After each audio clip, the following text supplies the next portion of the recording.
सरकारी अधिकारियों की लापरवाही के चलते सरकार की योजनाओं का दिव्यांगों को लाभ नहीं मिल पा रहा है। जी हां, ग्वालियर में अफसरों की लापरवाही से सरकार की योजनाओं को पलीता लग रहा है।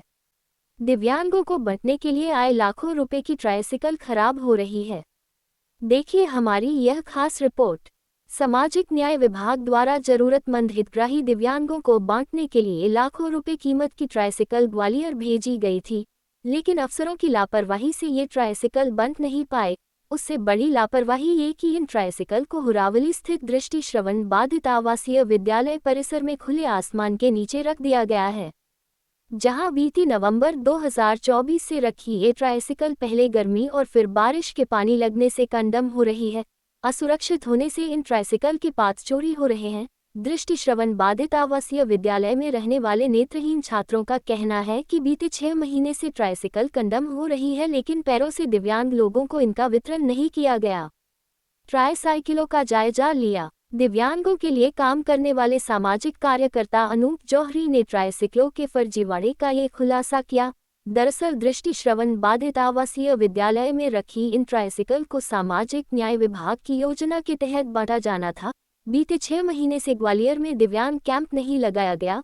पिछली बार चिनौर गांव में कैंप लगाया गया, जो शहर के काफी दूर था। ऐसे में वहां हितग्राही दिव्यांग नहीं पहुंच पाए और ट्राइसाइकिल से वंचित हो गए थे।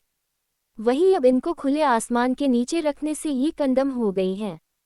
यही वजह है कि फर्जीवाड़े को उजागर करने वाले अनूप जौहरी इसकी शिकायत सीएम तक करने वाले हैं। आवासीय विद्यालय के स्पेशल शिक्षकों का कहना है कि सामाजिक न्याय विभाग के शिविर में चयनित दिव्यांगों को ट्राइसिकल का वितरण होना है, लेकिन 6 महीने से ये ट्राइसिकल यहाँ रखी है। संयुक्त संचालक के आदेश के बाद इनका वितरण होता है। विभाग के लोग वितरण के लिए बीच बीच में ट्राइसिकल यहाँ से ले जाते हैं। रही बात रखरखाव की, तो वह भी सामाजिक न्याय विभाग के अधिकारियों की ही जिम्मेदारी है। 10 लाख रुपए से ज्यादा कीमत की ट्राइसिकल बंटने के इंतजार में कंडम हो गई है। उधर जरूरतमंद दिव्यांग ट्राइसिकल के लिए भटक रहे हैं। ऐसे में सवाल यही है कि इस घोर लापरवाही के लिए जिम्मेदारों पर किस तरह का एक्शन देखने मिलता है। अधिकारियों को, मुख्यमंत्री जी तक ये पहुँचाना चाहता हूँ। इस तरह से विकलांगों के साथ में मतलब धोखा हो रहा है, उनकी निराश नीति का दुरुपयोग किया जा रहा है। कृत्रिम अंगों के नाम पर ये अभी चिनौर में बांटने के लिए बगैर बर्थ बांटी गई थी। वहाँ कैंप लगाया गया था, बहुत बड़ा कैंप लगाया गया था। और विकलांग शहरी क्षेत्र का जाने के लिए असमर्थ था, वो पहुँच नहीं पाया, और जो पहुँचा भी विकलांग तो वो लाने के लिए असमर्थ था, वहाँ से लाने की कोई व्यवस्था नहीं थी उनके लिए गाड़ियों की। तो वो वहाँ अधिकारियों के द्वारा कहा गया कि ठीक है भाई, तुम लोगों के क्षेत्र में पहुँचा दी जाएंगी, अपने अपने वार्डों से जाकर ले लेना।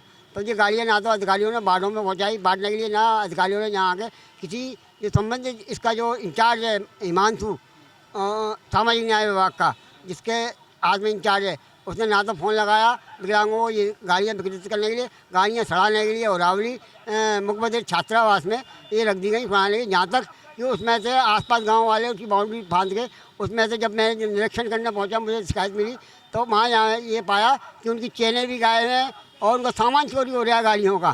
फ्लाइबल गायब हैं उनका, और अंदर भी गाड़ियाँ, छात्रावास के अंदर भी गाड़ियाँ सड़ रही हैं, खुले में पड़ी हुई हैं। कम से कम 150-200 साइकिलें हैं, साइकिलें। इसके लिए मैं शिकायत मुख्यमंत्री जी को भी लेटर भेज रहा हूँ शिकायत का, और यहाँ कलेक्टर महोदय को भी शिकायत करूँगा इसकी।